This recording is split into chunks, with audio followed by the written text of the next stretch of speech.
Salamlar, vaxtınız xeyirli olsun, hörmətli tamaşaçılar. Səhər televiziyasında 24 saat xəbərlər buraxılışı efirdədir. Əvvəlcə günün əsas xəbər başlıqlarına qısa nəzər salaq. Parisdə UNESCO Baş Konfransının 38-ci sessiyasının liderlər forumu keçirilib. Azərbaycan Prezidenti İlham Əliyev və UNESCO-nun xoşməramlı səfiri Mehriban Əliyeva forumda iştirak ediblər. Polis Paris ətrafında yerləşən Saint-Denisdə terror aktları ilə əlaqədar xüsusi əməliyyatlara başlayıb. Atışma zamanı bir neçə polis yaralanıb. Xaçmazda payızlıq taxıl səpinin qısa müddətdə başa çatdırılması mövzusunda regional tarla müşavirəsi keçirilib. Tədbirdə fermerlərə əkin sahələrinin lazımi səviyyədə becərilməsi üçün müvafiq tövsiyələr verilib. Hindistada ətraflı erməni silahlı bölmələri cəbhənin müxtəlif istiqamətlərində sutqa ərzində atəşkəs rejimini ümumilikdə 110 dəfə pozub. Azərbaycan silahlı qüvvələr əməliyyat şəraitini nəzərə alaraq düşmənin atəş nöqtələrinə, mövqelərinə və səngərlərinə 120 dəfə atəş zərbəsi endirib. Noyabrın 17-sində Parisdə UNESCO Baş Konfransının 38-ci sessiyasının liderlər forumu keçirilib. Azərbaycan Respublikasının Prezidenti İlham Əliyev və xanımı UNESCO-nun xoşməramlı səfiri Mehriban Əliyeva forumda iştirak ediblər.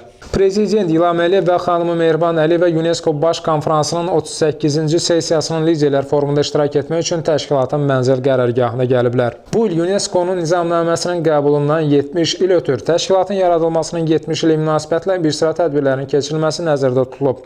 UNESCO Baş Konfransının 38-ci sessiyasının liderlər forumu da təşkilatın yaradılmasının 70 iliyinə həsr edilib. Əvvəlcə Prezident İlham Əliyev UNESCO-nun qonaq kitabına ürək sözlərini yazıb. Azərbaycan Prezidenti İlham Əliyevin və xanımı Mehriban Əliyevanın UNESCO-nun sabiq baş direktoru Koişira Matsuri ilə qısa söhbətləri olub.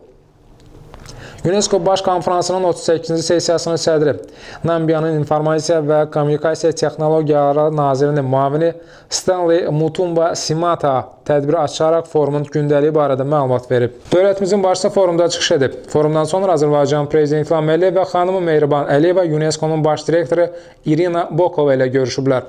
Daha sonra Azərbaycan Prezidenti İlham Əliyev və xanımı Mehriban Əliyeva UNESCO-nun mənzil qərargahında təşkilatın İcra Şurasının zalı və nümayəndə heyətlərinin salonu ilə tanış olublar.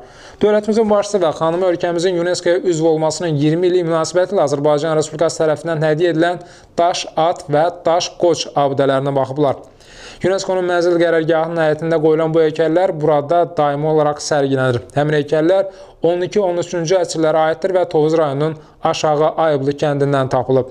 Prezident İlham Əliyev və xanımı Mehriban Əliyeva digər ölkələrin UNESCO-ya təqdim etdiyi abidələrə də baxıblar. Qeyd edilib ki, UNESCO-nun mənzil qərargahının həyətində və binada sərgilənən bu abidələr tarixi mədəni əhəmiyyət daşıyır. Polis Paris ətrafında yerləşən Saint-Denisdə terror aktları ilə əlaqədar xüsusi əməliyyatlara başlayıb. İlkin məlumata əsasən atışma zamanı bir neçə polis yaralanıb. Terror aktlarının araşdırılması çərçivəsində polis tərəfindən xüsusi əməliyyatlar davam edir.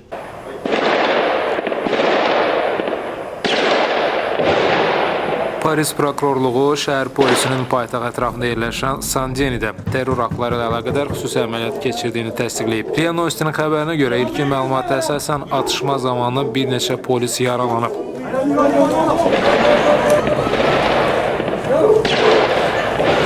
Terror aktlarının araşdırılması çərçivəsində polis tərəfindən xüsusi əməliyyatlar davam edir. Xatırladaq ki, noyabrın 13-də Parisdə törədilən silsiləvi terror aktları nəticəsində 129 nəfər ölüb, təxminən 300 nəfər xəsarət alıb. Cabir Məmmədov, Səs TV. Bugün səhər saatlarında Bakı dairəvi bir avtomobil yolunun 12-ci kilometrliyində baş vermiş avtomobil qəzası zamanı yol təsərrüfatına ciddi ziyan dəyib. Sement daşıyan yük maşını yol ayrıcında olan əyri xətli dəmir tirləri və işıq dirəyini dağıdaraq dayanıb. Səbəb isə sürücünün sükan arxasında yatması olub.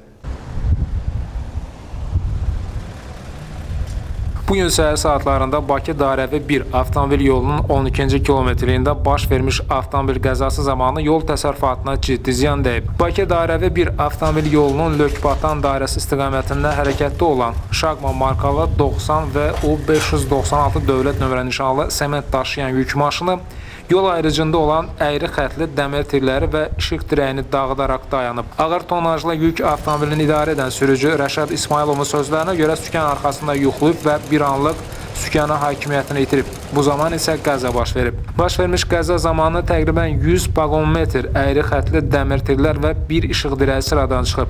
İlkin hesablamalara görə yol təsərrüfatına 13.000 manata yaxın ziyan dəyib. Nəqliyyat Nazirliyi Azəryol Servis Açıq Səhmdar Cəmiyyəti əməkdaşları tərəfindən dəymiş ziyanla bağlı fakt araşdırılaraq aidiyyət üzrə göndərilib. Cabir Məmmədov, Ergin Vidadoğlu, Səs TV. Qusar şəhər avtovağzalında sərnişinlərdən əlavə pul yığılır. Sərnişinlərin özləri belə deyirlər. Onlar iddia edir ki, biletlər qiymətindən 2 qat baha satılır. Avtovağzal rəhbərliyi isə günahı sərnişinlərdə görür. Qusar şəhər avtovağzalında sərnişinlərdən əlavə pul yığılır. Adətən bayram günlərində rast gəlinən süni qiymət artımı burada adi günlərdə də müşahidə edilir. Sərnişinlərin sözlərinə görə Qusardan Bakıya gedərkən bilet 2 manat 87 qəpik olduğu halda onlardan 4 manat pul yığılır.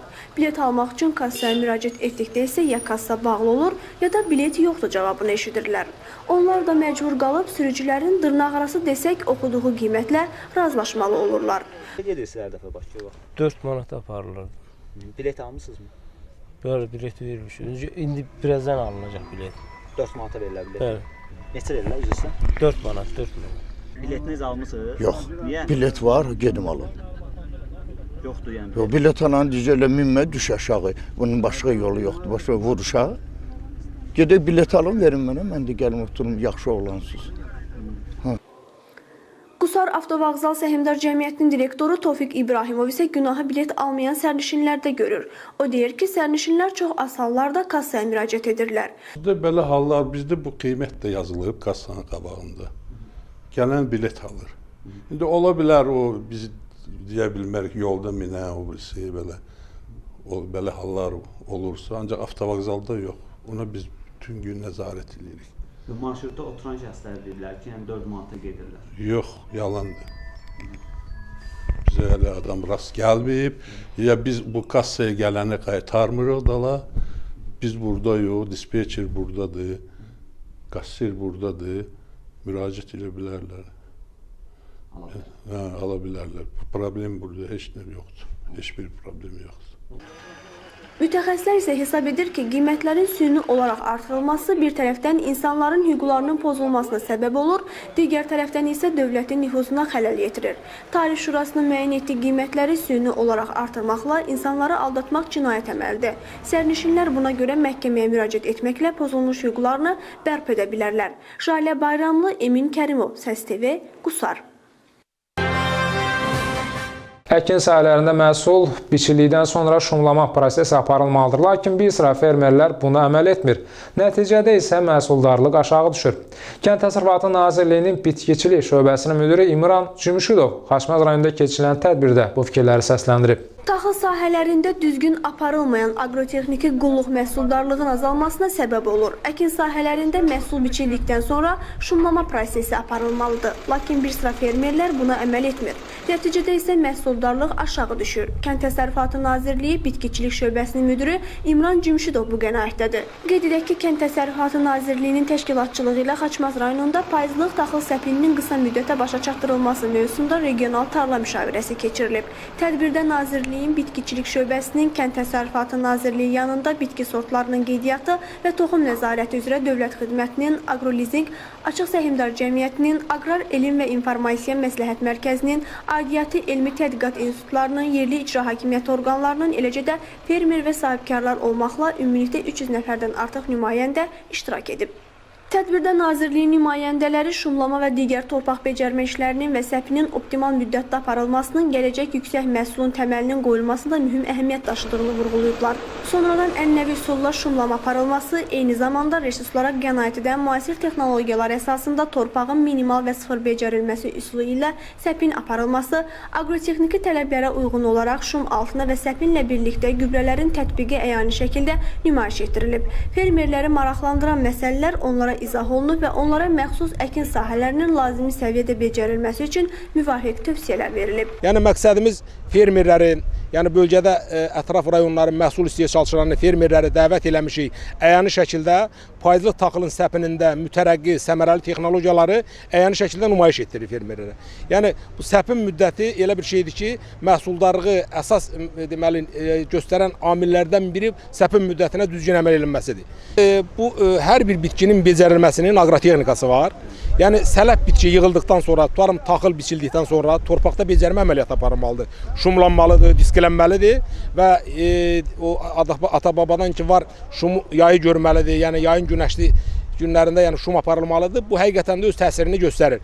Amma bəzi fermerlərimiz təəssüf ki, gözləyirlər oktyabr ayında, noyabr ayında səpin aparıb, sonra da deməli şum aparıb, sonra da səpin aparırlar. Bu da məhsullarına mənfi təsir göstərir.